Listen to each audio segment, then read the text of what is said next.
Marcos Jr. hindi totoong nakalabas sa ospital at ngayon ay critical pa rin. Naku, patay tayo dito. Totoo ba to? Sino ba ang may kagagawa ng balitang ito? Mukhang mukhang matindi-tindi to ngayon mga banateros, mga kabiyaya. Oo, mukhang nabisto ang kalakaran. Mukhang kalakaran tuloy. Mukhang may nabisto sa Malacanang. Oo, di umano di umano. Yung video na pinakita sa atin na ini-interview etong si Marcos Jr. ay matagal na palang ginawa.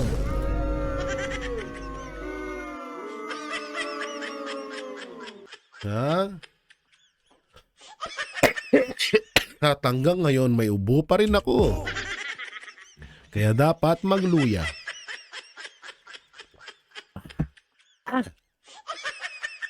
So ito nga mga banateros, no? Itong video na to ngayon, may papakita ko sa inyong mga picture at pagdudugtong-dugtungin natin lahat. Nanaginip kasi ako. Pero mamaya ako ikukwento yung pinakabuo at ipapakita ko sa inyo yung picture. Na itong video na ipinakita sa atin ng Malacanang mapatungkol kay Marcos Jr. ay matagal nang ginawa. Ito ay scripted. Para masabi lang na okay ang kalagayan ni Marcos Jr. Pero mamaya ako ipapakita sa inyo yan.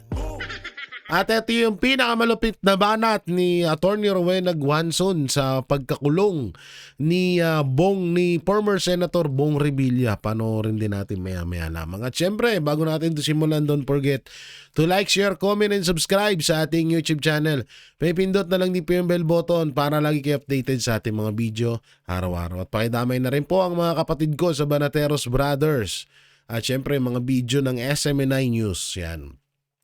So, dahil nga mga banateros, dahil nga ginugurgur ang ating channel at nire-report ng mga loyalistang tanga at mga pinklawan, mga dilawan, siguro mas kayang-kaya natin silang talunin sa pag-share ng mga video dahil alam nyo, kaya po bumababa yung mga views namin ngayon, grabe ho yung ginagawang pananabutay sa mga channel namin. Kita nyo si Banat Bay, di ba? Wala ng Facebook page. Meron yung bago, yung Banat Bay 360. So kaya nabubura lagi yung mga pages namin kasi nga inire-report nila ng mga supporters ni Marcos at yung mga bayarang mga trolls. Ngayon, dito sa YouTube hindi nila kayang gawin yun. Kaya ang ginagawa, parang minamas report po kami. Kaya kayo mga banateros, baka pwede ako kami ng Banateros Brothers, pwede kami makahingi ng tulong na i-share nyo at pakilike ang aming mga video. At para mas dihamak naman, mas marami tayo Dihamak na mas maraming Duterte supporters kaysa sa mga loyalista. Kaya alam ko na kayang-kaya nating talunin yung mga pananabutahe na ginagawa nila sa mga vloggers ng mga Duterte, ng mga vloggers na naghahatid ng tunay na balita. So ito na nga. Dito muna tayo sa mga topic natin katulad lamang nito. Oo. Pilipinas, handa na umanong palitan ang China bilang manufacturing hub ng Asia. Ayon kay Loida. Sino si Loida? Kumare ni Lisa? Sino yung Loida na yan? Sa programang Business 36, 360 ng Bilyonaryo News Channel, sinabi ni Loida Nicolas Lewis na nagiging mas kakit-akit anya ang Pilipinas sa mga dayuhang namumuhunan dahil sa mataas na US tariff sa Chinese goods at sa English speaking working force sa bansa. Di ba mas mataas ang tariff? Di ba mas mataas ang tariff natin kaysa sa sa ibang mga bansa. Ano yung pinagsasabi nito ni Manang Lloyda? Kumari ba siya ni Maring Lisa? Tsaka papalitan mo ang China bilang manufacturing hub ng Asia. Ipapalit mo ang Pilipinas. Paano magkakaroon? Aminado ako, maraming magagandang lugar sa bansa natin. Kaso paano may papalit kung masyadong racism yung mga namumuno dito sa atin? Masyadong mapanglait sa kulay, mapanglait sa lahi ng mga dayuhan, masyadong mapanglusga. So paano tayo dadayuhin yan? Tsaka kung sinasabi naman na mamumuhunan, paano nga mamumuhunan kung delikado ang buhay ng mga mamumuhunan dito sa Pilipinas? Yung smuggling mo biglang bumalik. Yung mga kidnap for ransom bumalik. So paano? So anong gagawin? Yung baha hindi masolusyonan. Oo, walang baha ngayon kasi tag-init magtatag-init na kaya walang baha ngayon. Paano pag nagtag-ulan ulit? Kaya ngayon yung sinasabi ko nga sa inyo na pinangako ni Marcos Jr. na pagdating daw ng 2026 wala na daw baha. Kasi nga, pagpasok ng 2026 wala talagang baha. Magtatag-init Wala talagang baha dyan. Kalokohan to. Eto maganda naman sana to. Maganda ho sana to. Kaso, ang labo. Paano mangyayari yun? Ni ultimong kapiranggot na pangako nga ni Marcos Jr., hindi niya natupad. Yan pa kaya? Isip-isip ha. Isip-isip nay. Ganinong nanay to? Nagkakalat. Pakitabi. O eto. Sen Robin Padilla hinamon si Tarriela na panindigan ang mga patutsada nito sa nagpaalab ng galit sa mga Pilipino laban sa China. Oras na po para gamitin ang water cannon at tapusin ang pagiging kawawa natin sa sarili nating karagatan. Utang na kasi si Tarriela, hindi naman katulad. Eto naniniwala ako kay Senator Robin kasi una-una si Senator Robin, isa to sa mga humaharap noong mga panahon nila, nung panahon ng anuan talaga dyan sa West Philippine Sea. At andun mismo si Senator Robin na nakikipagbanggaan sa mga Chinese. Etong putang inan to, kailan lang naman sumulpot yan? Diba? Tapos akala mo kung sino ang yabang-yabang tapos biglang tatanggi na hindi daw siya yung nagsalita ng ganun. May video siya. Kabubuhan. Diba? Tanggapin mo tong hamon na to, Jay Tarriela. Jay Tarriela tuloy. Tarriela ba? Tarriela. I don't know. Ang hirap mong intindihin. Ang hirap mo rin banggitin. Ayan total, lagi naman kayo gusto makipag-away sa China. Di awayin nyo na.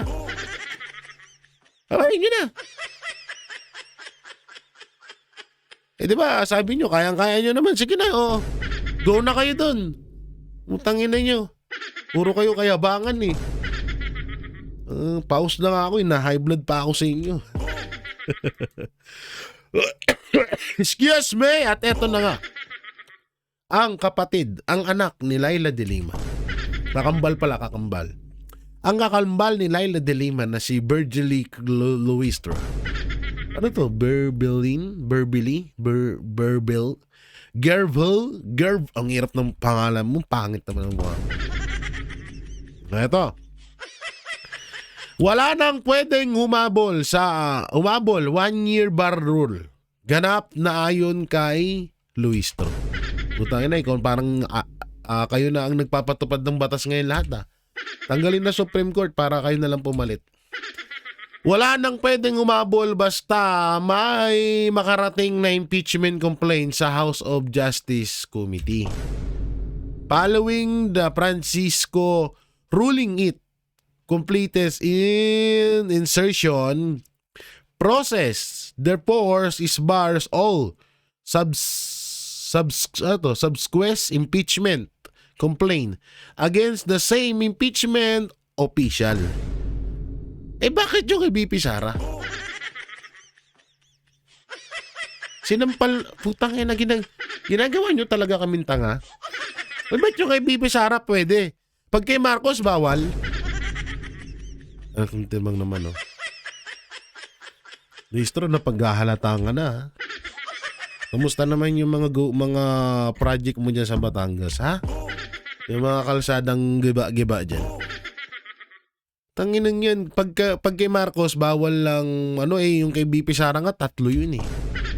Diba? Ang mali lang nung kay BP Sara is pinatagal. Hindi nila inagad-agad na maipasa yung impeachment doon kay anong pangalan nun sa subsequent impeachment. O yung pinagbibigyan ng impeachment para maiakyat, 'di ba? So yun yung pagkakamali nila kay BP Sara. Ito walang pagkakamali ito. Kaso may humahadlang lang. So bakit yung sa mga makakaliwa tsaka kay La Franz Castro, bakit hindi nadlangan? Siyempre, scripted nga yun. Scripted yun. Hindi ako naniniwala dyan. Pwede din naman na baka biglang magbago ang isip ng mga kaso. Hindi pa, alam mo, ang mga kawatan, hindi yan nasasanay. Hindi yan nakukontento sa konting nakaw lang. Gusto nila laging magnanakaw sila. Hindi ko lang alam kung mababaliktad. Halimbawa, mababaliktad ang panahon at may magkaroon ng isang grupo diyan sa Congress na talagang gusto na nilang patalsikin si Marcos Jr. Kaso paano sa Senate? 2 tuta niya yung nandun at Senate President pa yung isa. So, talagang malabo, di ba? Kaya nga wala nang kaya nga, di ba, sabi ni Atty. Rowena Guanzon, wala nang ibang inaasahan tayo kundi ang overdose. Yun na lang talaga. Okay? Babay ha. Dilima 2.0. Ito yung Dilima 2.0 eh. Dito naman tayo. Bukana Bridge na inangkin bilang legacy ni Marcos Jr. Kamakailan binisita ng Chinese ambassador. Patay. Ang Chinese-founded project na idineklara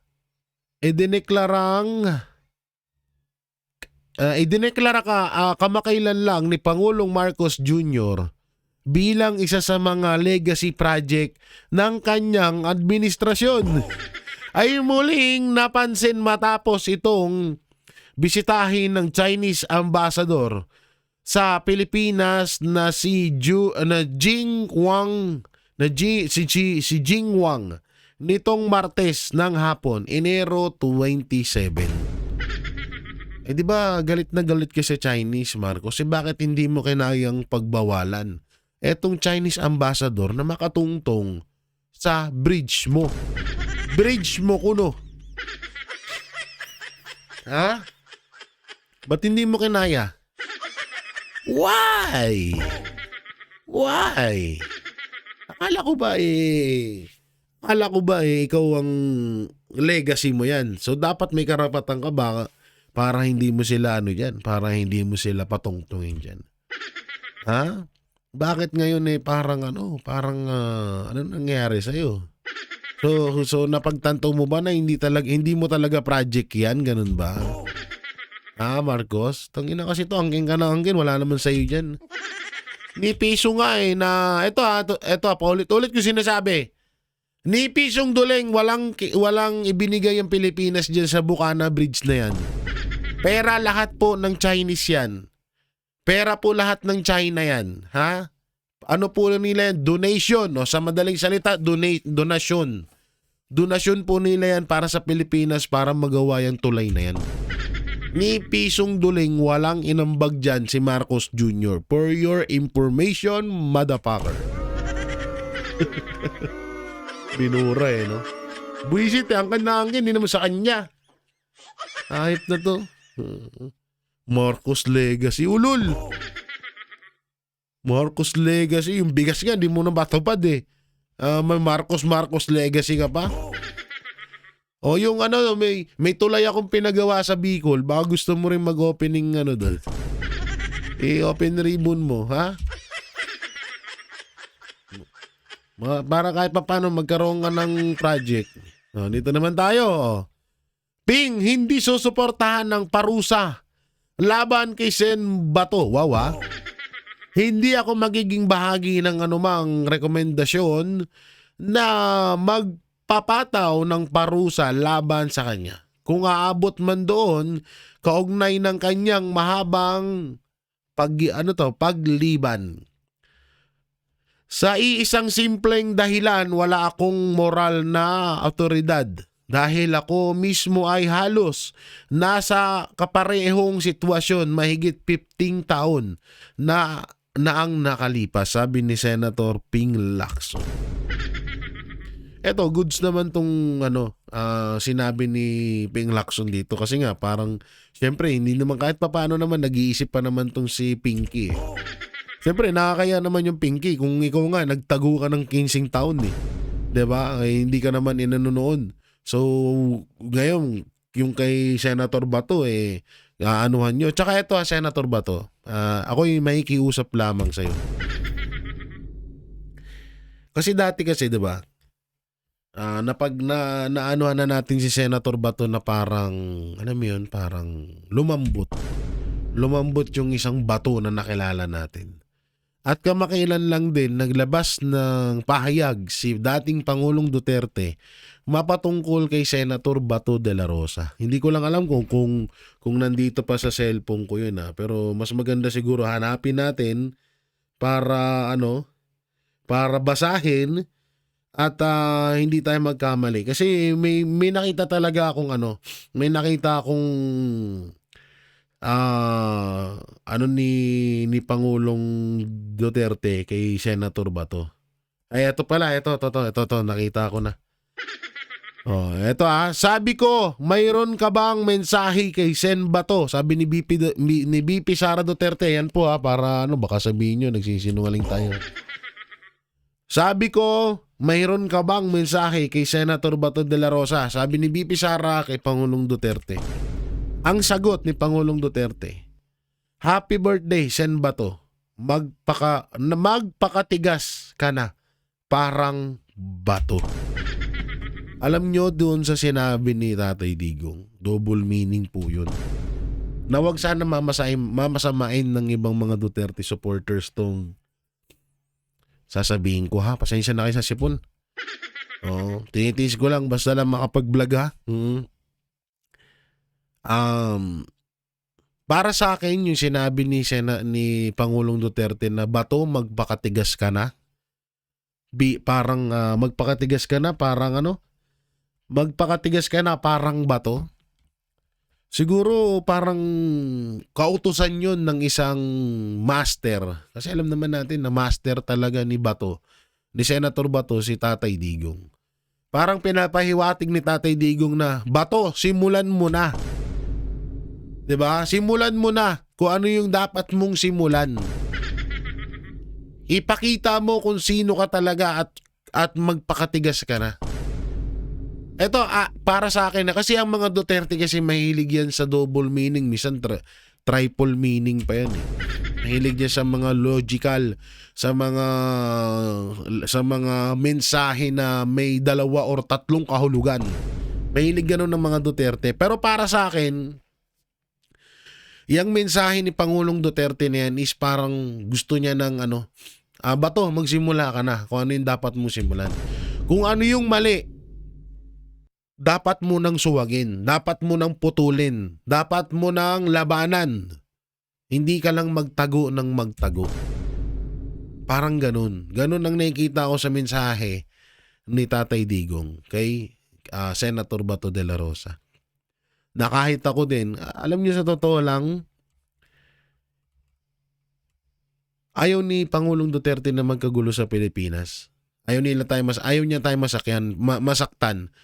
Pero kung darating man yung point na may isang tao na magsisimula na para tapusin na tong paghihirap ng mga Pilipino, hindi siya mag-aantubili na hindi niya suportahan yun. At yan din yung nakikita ko na ipinaparating niya kay Senator Bato de la Rosa.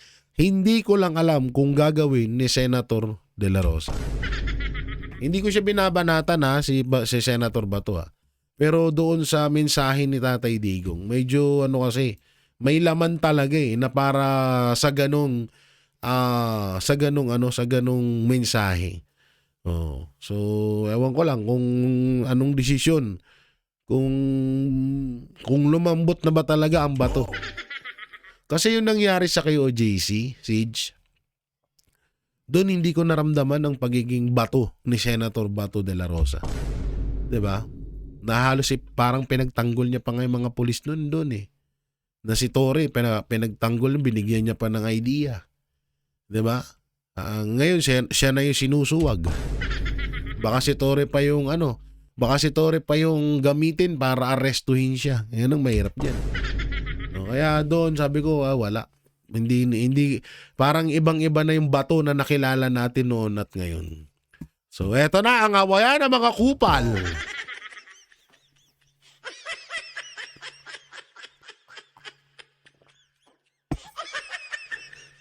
Ang awayan ng mga kupal.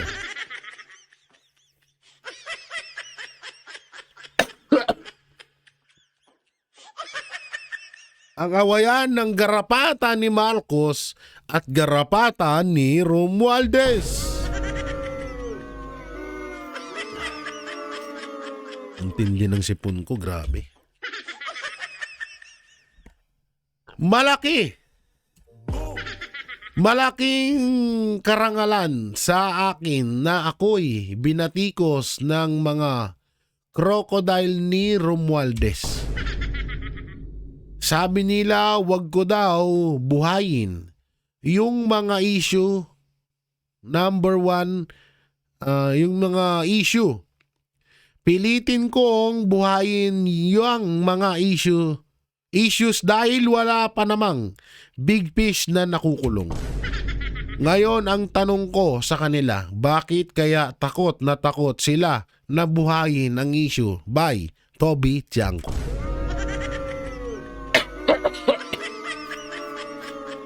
Oo nga, no? Yan ang mahirap dyan. Yan ang dyan, yung mga ganyan na bakit takot na takot? At eto pa, alam niyo sa totoo lang, okay naman sana to si Toby Tiangco. Ang pangit lang ni Toby Tiangco, gusto niya ipamukha sa atin na yung nangyayaring nakawan sa Pilipinas, walang kinalaman si Marcos Jr.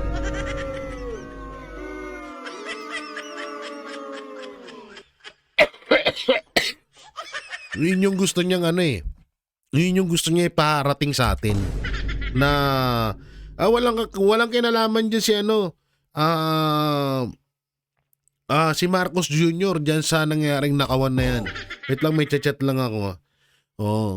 Walang nangyayari dyan si Marcos Jr. Ilang interview na ang napanood ko na ganyan lagi sinasabi ni Toby Tiangco, kaya medyo umayaw ako sa kanya. Kaya umayaw ako dyan Sabi ko, wala din pala to. Palyado din. Sabi ko, wala din pala to.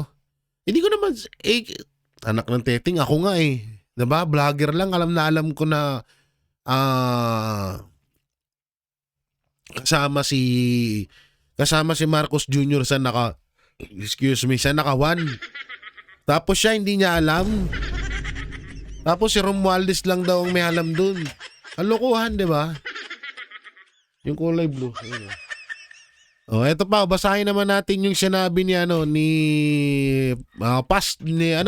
the greatest pastor in the Philippines. Eto, sabi niya, gusto mo bang ikaw na ang susunod na miyaw? Kung may ebidensya ilabas, kung wala, tigilan na ang paninira at ang paghahasik ng pagkakawatak-watak. Paulit-ulit siya, parang sirang plaka. Sabi ni Pastor Benny Abanti. Uy, ito usapang ebidensya, Pastor Benny. Ang dami ng ebidensya laban kay Martin Romualdez, ha. Baka puro ka Viva Max, ha. Kaya hindi mo napapanood.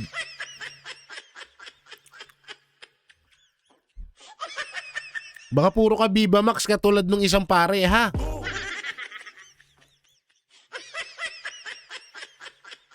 Nakuntimang ka naman ka, Benny, oh. Oh. At saka, ano daw? Matulad ka daw parang susunod na miyaw-miyaw. Si Kiko Barsagay, mas gugustuhin naman namin yun kaysa sa'yo. Sa tutusin, ayaw ka naman talaga namin na makita nyo sa Congress, pinanalo ka lang ng Comelec.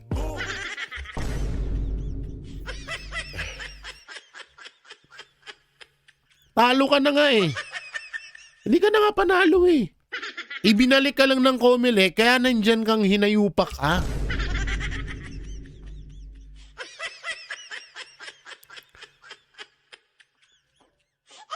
Ulitin ko, ang pangit lang kay Toby Tiangco, pinagtatanggol niya si Marcos Jr.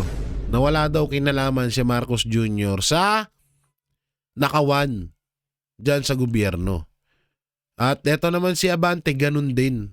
Wala daw, parang pinapalabas ni Abante,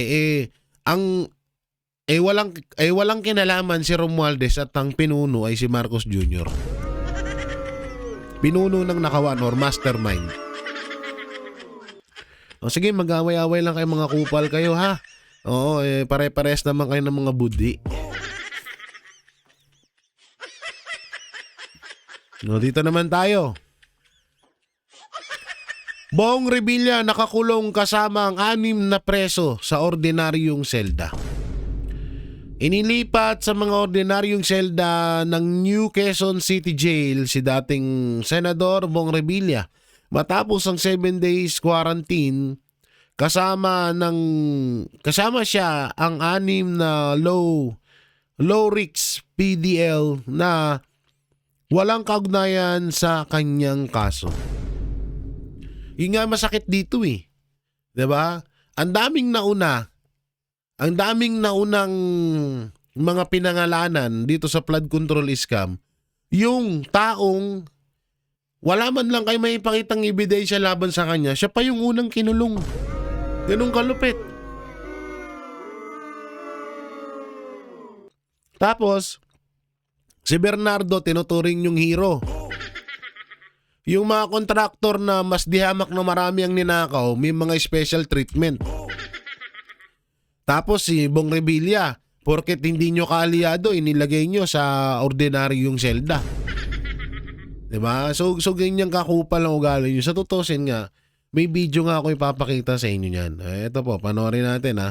Bong Revilla po. Oy! Wow. Nakita ko. Yung first word ko talaga na nakita ko siya Ayan na. sa video nung pupunta siya sa Krami. Opo. Wow. Mhm. Kasi sabi niya, ano ba to? Walang due process. Mhm. Wala talagang due process po. Sabi niya. Mhm. Kasagot naman siya. Mhm. Nag-complaint. Hindi may complaint. Mm. Ito nakita ko yung complaint. NBI Mhm. versus Senator Bong Revilla, Yusek Bernardo, at sino-sino pa doon. Opo. Tapos itong Yusek Bernardo, gagawin state witness. Correct. Si Bong Revilla ang mastermind. Mhm. Paano yan siya nag-mastermind na wala naman siyang control doon sa mga Bulacan? Mhm. Anong control niya doon sa Tama. bidding? Mhm. Control ba siya? Yan, ito yung lagi namin sinasabi, anong kinalaman ni Bong Revilla dyan? Diba? Yung sa Bulacan. Kaya nga kay Bernardo. Kaya talagang mapapaisip ka na, paano nadawit si Bong Revilla dun? Layo-layo ng Bulacan. Tsaka, hindi naman siya senador. Diba? Isipin nyo maigi yun. Wala. Sino may control? Si Bernardo. Oh, May tama. control ba siya sa pag-certify na completed ang project? Mhm. Wala. Mhm. Sino Tama. may control? Si Bernardo. Oh, May tama. control ba siya sa hatian the Wala. keyword in malversation Mhm. and they call it conspiracy. Tama. Grabe, may conspiracy to murder. Ito, conspiracy in malversation. Mhm. The keyword is control. Mhm. Diba? Mhm. Paano siya naging mastermind? Mhm. Sabi ko talaga, Kaya yun yung isa sa mga ano namin, lahat wala doon si Revilla. Pero, paano siya itinurong mastermind? Matatawa ka na lang talaga eh. Kaya ang ganda nitong video ni Atty. Rowena Guanzon. Mapatungkol dito sa kaso ni Senator Bong Revilla. parang itong, ano na to halata na ito na Oo, lahat sobra. ng Sara Duterte, kagaya ni Eric Yap, Mhm. Congressman Eric Yap, siya na Tama. naman ang sunod dyan. Mhm. O, Pulong, Mhm. di ba? Pulong. Nano din nila si Pulong, wala silang Yung iba nakita. pa. Mhm. Lahat ng mga Duterte, talagang titirahin nila. Mhm. Oh, yan. Yung mga supporters ba? Mhm. Mhm. Oo, unahin nila yun kasi nga, talagang ano. Kaya nga ito si Senator Bong Revilla, kung, ito lang sa totoo lang ha, hindi ito makukulong, Senator Bong Revilla, hindi ito makukulong. Kung ito ay anti-Duterte. Pustahan tayo. Hindi siya makukulong. Kahit sabihin na natin totoo yung binibintang sa kanya, hindi pa rin siya makukulong. Pero dahil nga na nabuisit, nagalit si Romualdez, si Marcos Jr., si Lisa Araneta Marcos dito kay Bong Revilla, dahil hindi niya pinirmahan ng impeachment laban kay Vice President Sara Duterte, hindi pumirma ang kanyang mga kamag-anak ng mga congressman sa impeachment kay BP Sara Duterte, kaya ganyan kagalit sa kanyang administrasyon. Ang liwanag-liwanag hunong sinabi ni Atty. Rowena Guanzon, sa lahat ng hawak o pinangahawakan ni Bernardo, walang alam or walang kinalaman si Senator Bong Revilla.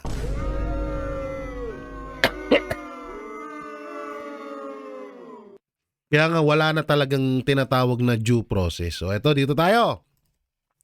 O eto ha. Grabe ubo ko guys. Pinilit nilang itanghal ang tinatawag na heroes ng AJK narrative.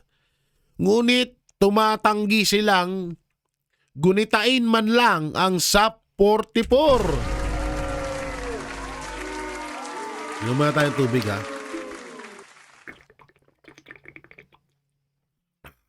Grabe yung ubo ko.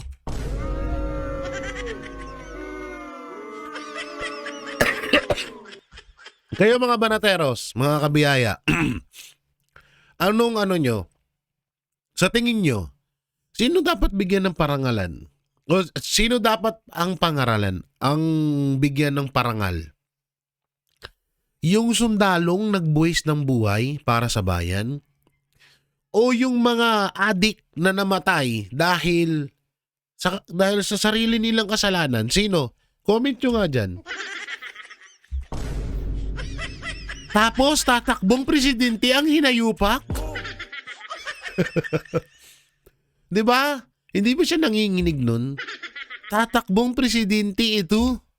Itong babae na ito na sinasamba ang mga adik. My God, you eating manner. Huwag na, oy. Di bali na lang. Di bali na lang na mas tanga ka.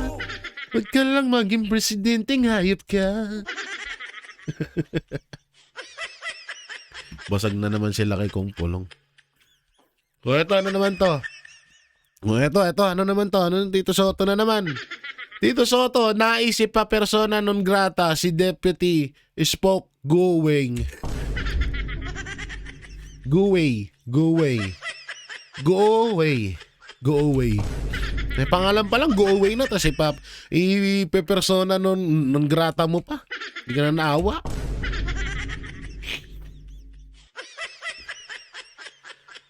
O, eto ha. Ito ay matapos mag-post umano sa social media si Deputy Spoke Go away ng pahayag na itinuturing ng ilang mambabatas na pagbabanta laban sa 15 senador na pumirma sa isang resolusyong kumukondena na umano'y pakikialam ng Chinese embassy sa mga usaping pangloob ng bansa. Sige lang, magtulong-tulungan yung China. Wala problema dun pero putang ina, ito nananawagan ako sa China, paki-translate to. Sa mga OFW na may asawang mga Chinese, translate nyo tong sasabihin ko sa kanila na mga China. Please lang kapag gumera or girahin nyo na ang Pilipinas, unahin nyo yung mga senador na ayaw sa mga China. Sa mga Chinese. Kagaya lang ni Soto, yan, unahin nyo yan sila ha. Tapos please lang yung Banateros, huwag nyo idamay sa away nyo ha. Ano kami, tropa tayo, tropa. Unahin nyo tong mga to. Lalo na si Jay Tariela. Si Tariela, unahin nyo yan ha. Puro tapang hangin lang eh. Hindi nga kaya makipagdigmaan sa harap-harapan sa China yun eh. Dito na nga tayo. Dito na tayo. Ito na yung sinasabi ko na pagdudugtong-dugtungin natin yung mga impormasyon mapatungkol sa kalusugan ni Marcos Jr. Ito na. Ay, hindi pa pala. Mamaya na yan. Ba't napunta to ditong hype na to? Kanina ko pa kayo nakikita ng dalawang pangit kayo. Ayoko na sa mukha niyo. Ito na ha. Oo, ito na. Absent ulit si Marcos Jr.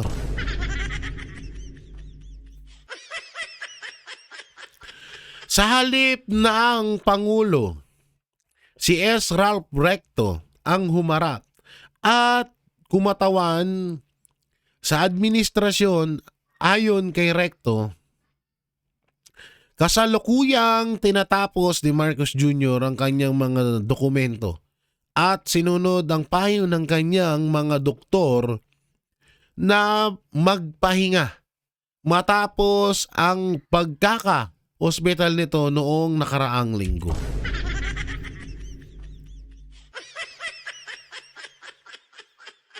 Katangahan talaga. Unang-una, hindi ipapayo ng doktor. Pinagpapahinga ka ng doktor, ayun ang payo. Pero inaasikaso mo yung mga dokumento, ayun. O inaasikaso ang mga dokumento. Or tinatapos. Putang ina, yung mga dokumento na yan, isa sa mga stress yan. Isa sa mga nakakakuha ng pagod sa tao yan. Akala ko ba nagpapahinga? Tapos inaasikaso yung mga dokumento. Yung pagbabasa mo, isa na sa niyo na wala kang pahinga or hindi ka magpapahinga or mapapagod ka. Isa na yan ha. Ito na isang pagsisinungaling nila. Dito naman tayo sa isa.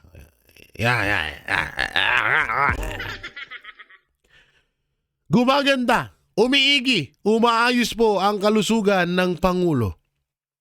Matapos po siyang mag-diagnose ng doktor patungkol sa diverticulosis. Yan na. Yan sabi ni Auntie Claire. So dito, umaayos. Yan 2028. So ibig sabihin kahapon lang. Umaayos. Tapos dito, anong petsa to? Petsa nito ay 28 din. Tingnan mo parehas siya lang. January 28. Tapos etong isa is January 28 din. So doon mapapaisip ka kung gumanda, umayos ang kalagayan ni Marcos Jr. Bakit wala siya dito? Kaya tayo nagtatanong lamang. Siyempre, presidente yan. Concern tayo sa kalagayan niya. Diba? Concern tayo sa kalagayan niya, diba? So tayo nagtatanong lang. At ito pa yung isa. Umigi Gumanda, umigi, umayos. Ayan ito yung isa. 28 din. 28 din Sinabi po ng Pangulo na hindi po life threatening at nakakaramdam po siya ng kaunting sakit. At ayan naman po ay tinutugunan ng kanyang doktor.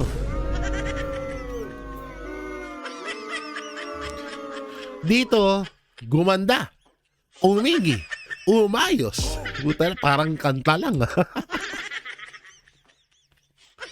Diba? Gumanda, umigi daw at umayos. Pagdating dito, may nararamdaman ng kirot. Sa isang araw, paiba-iba yung statement nila. Sa isang araw lang yan, ha. Dito, may kaunting sakit daw na nararamdaman. Okay? Dito na tayo. Ito na isa. Yan. Marcos Jr.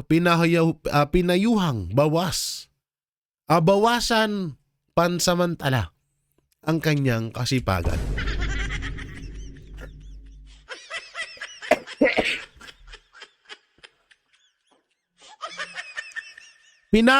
Pinaghihinay-hinay muna ng mga doktor si Pres Marcos Jr. Kahapon to, ayan o, kahapon. Kahapon yan. So ito yung huling nila kahapon tuloy. Nung 27 yan, nung 27. Tapos ito nung 28. Diba? Tapos ito, 28 din. So magkaiba yung sinabi ni Auntie Claire dito at magkaiba rin pagdating dito. Si Auntie Claire pa rin yan. O dito tayo sa 27. Pinaghihinay-hinay muna ng doktor si Pres Marcos Jr. matapos makaranas ng diversional tactics. Sis flu. Isang kondisyon na ayon sa Malacanang ay dahilan upang payuhan siyang magpahinga at bawasan pansamantala ang mga pisikal na aktibidad dulot ng kanyang trabaho. So dahil nga dito sa pabago-bagong sistema ng pananalita at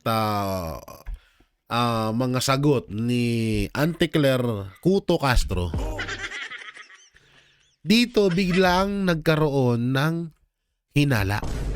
At yung hinala na yon ay napanaginipan ko.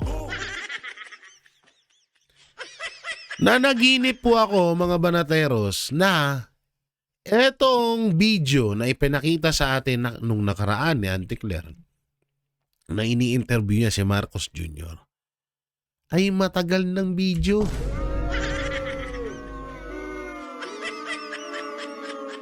At yung sakit ni Marcos Jr. at hanggang ngayon ay nasa ospital pa rin si Marcos Jr. at hindi pa rin nakakalabas. At ang masama pa dito, bukod sa sakit na diversional tactics, mahilig naman sila dun na lang itawag natin dun o diversional syndrome, ito ay may tama pa sa puso dahil sa over na sa kakasingot ng pulburon. Ito lamang po ay panaginip lamang ha. At yung iba rin ng mga netizen ay nagtataka na din na bakit nga sinabi niyong okay si Marcos Jr. ba't ngayon hindi pa rin siya nagpapakita. At may isa sa mga panaginip ko na merong apps na madedetect mo ang video kung ito ay matagal na. At kung kailan ginawa ang bidyong ito. Matatandaan na ho natin na eto na lang babalik po tayo sa usapang kay Saldico. Nung umalis si Saldico sa Pilipinas, matagal na pong umalis. Si Saldico sa Pilipinas pero ibinalita po nila after 1 week. Paulit-ulit po nilang ginagawa yan katulad na lang po nung kay Bunuan. Nakaalis na si Bunuan sa bansang Pilipinas after siguro mga ilang araw tsaka lang nila ibinalita. So ngayon, dahil nga doon sa mga nangyari, napanaginipan ko na yung bidyong ginawa ni Marcos Jr. at ni Auntie Claire ay matagal nang inirecord. At hanggang ngayon, nasa ospital pa rin at critical pa rin ang kalagayan ni Marcos Jr. Panaginip lamang naman to eh. Wala naman to katotohanan. Panaginip lang naman to, di ba? Ewan ko sa inyo, baka mamaya seryosohin nyo.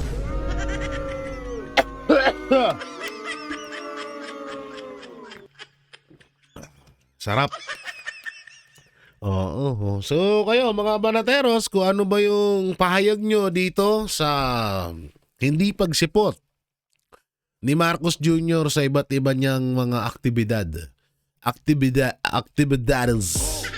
So kayo na ang dapat tanungin dyan, kayo na dapat ang magano kung ano yung kung sa inyo ay para ba sa inyo ay scripted talaga yung video yon or totoo ba? Or si Marcos Jr. ba ay naghihingalo na eh? Ano po ba ang inyong may comment? So i-comment nyo lang po niya sa baba. At syempre, don't forget to like, share, comment, and subscribe sa ating YouTube channel. Paipindot na lang din po yung bell button para lagi kayo updated sa ating mga video araw-araw. So maraming salamat. Ingat po kayo palagi. God bless and peace. And bye-bye. Ayaw mong umandar. Lumabas ka. Yan ang Banateros, walang inuurungan. Pag tama palakpakan, pag mali ay babanatan. Yan ang Banateros, boses ng ordinaryo